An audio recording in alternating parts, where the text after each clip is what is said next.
Oh, what's going on? Welcome back to the 1776 Report, the #1 channel for exposing the stupidity of the woke left. The Bud Light boycott is getting worse by the day for Anhueser Busch and Bud Light. Now, initially, we knew this boycott was bad for Bud Light. It's getting terrible for the company. It's getting to the point of no return.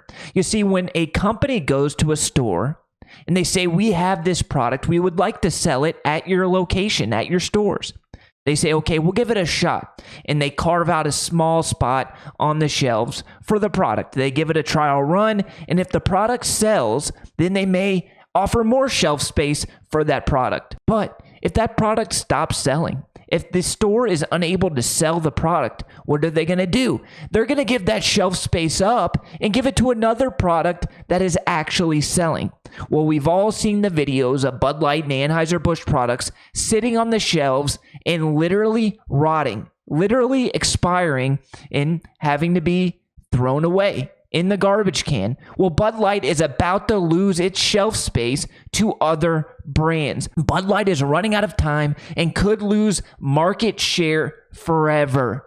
Forever. This is a tragedy for Bud Light. This is really bad for the company, and if they do indeed lose this shelf space, they could never recover from this. Brand will lose retail shelf space to Miller and Coors if they cannot reverse plunging sales, warns ex-Anhueser Busch executive. This is not me saying this. This is a dude, Anson Fredericks, who once was a big-time executive at Anhueser Busch. Fredericks says that retailers will begin resetting shelf space in September. If Bud Light sales continue to lag, they could lose the shelf space, he claimed. In the 4 weeks through May 20th, Bud Light sales dropped 24.3%. In recent weeks, Bud Light sales have been down roughly a quarter from a year ago as the brand faces conservative backlash over April marketing deal with you-know-who. And it's not just conservative backlash. I know a lot of liberal left-leaning people that are friends with me, friends with my family, who are no longer drinking Bud Light.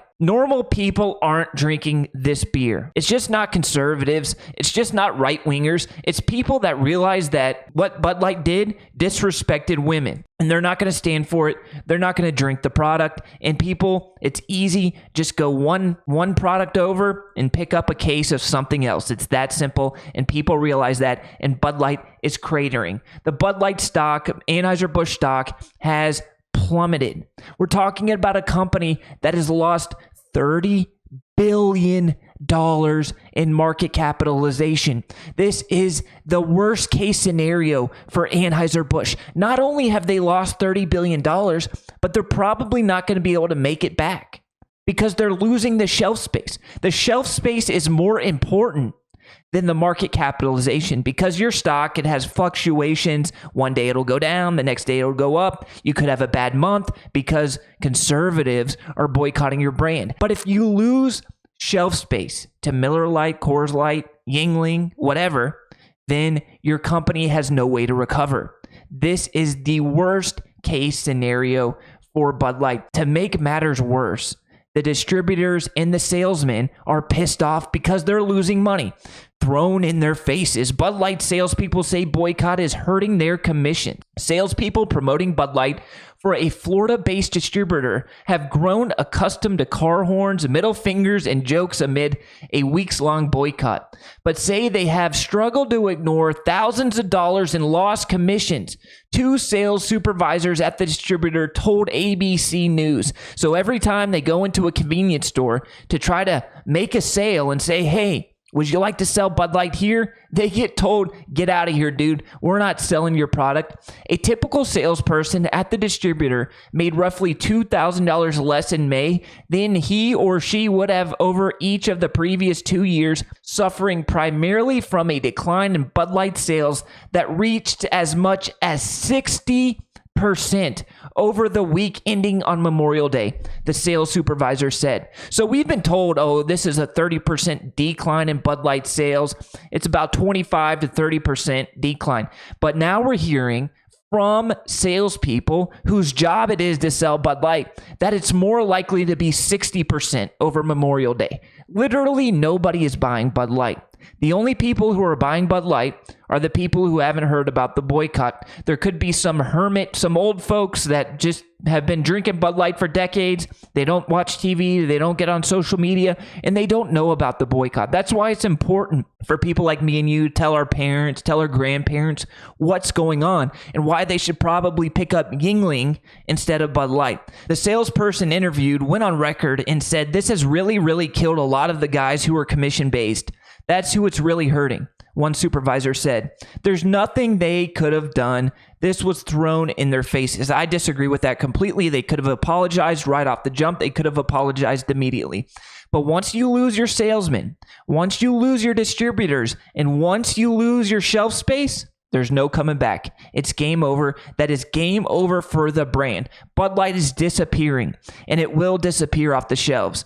I will go out on the limb and say in 5 years, you will not see Bud Light on the shelves. You may see it here, you may see it there, but it's not going to be prevalent like it is today because nobody's drinking it. It's a pariah, it's a virus, and nobody's going to pick it up and go to the cash register and pay for a case of Bud Light. They are trying to give it away. They are literally trying to give Bud Light away for free. You buy a 30 case for $15, you get $15 back in a rebate. People still aren't doing it. They are trying to sell it for 50 cents a can. Nobody's buying it.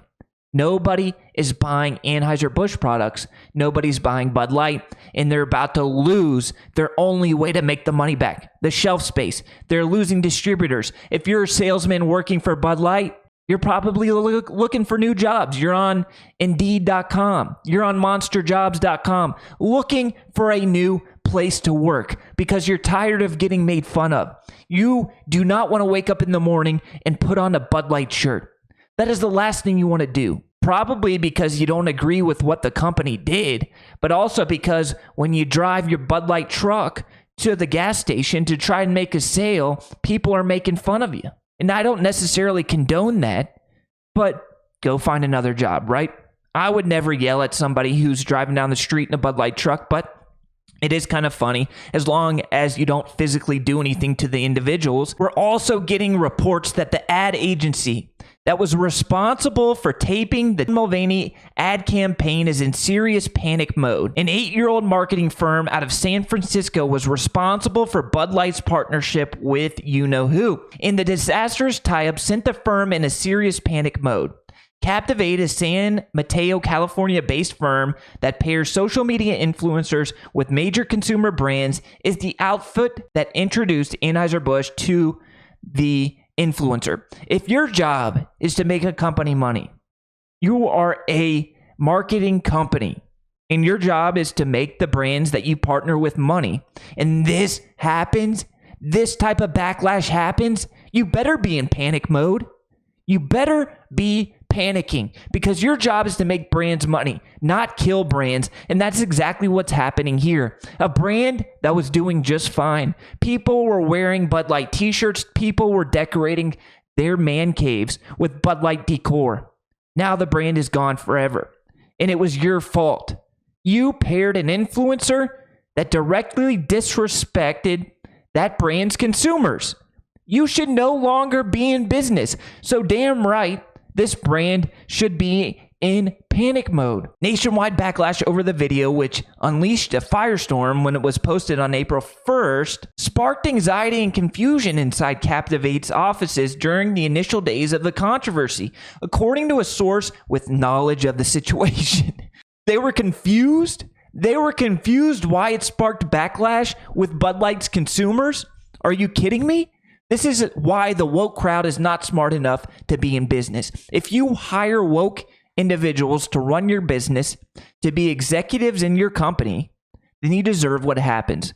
Because the woke people don't have common sense. There was a lot of chatter among employees about what blowback the firm might face over the botched campaign, according to the source. Internally, the company was in serious panic mode, the source added.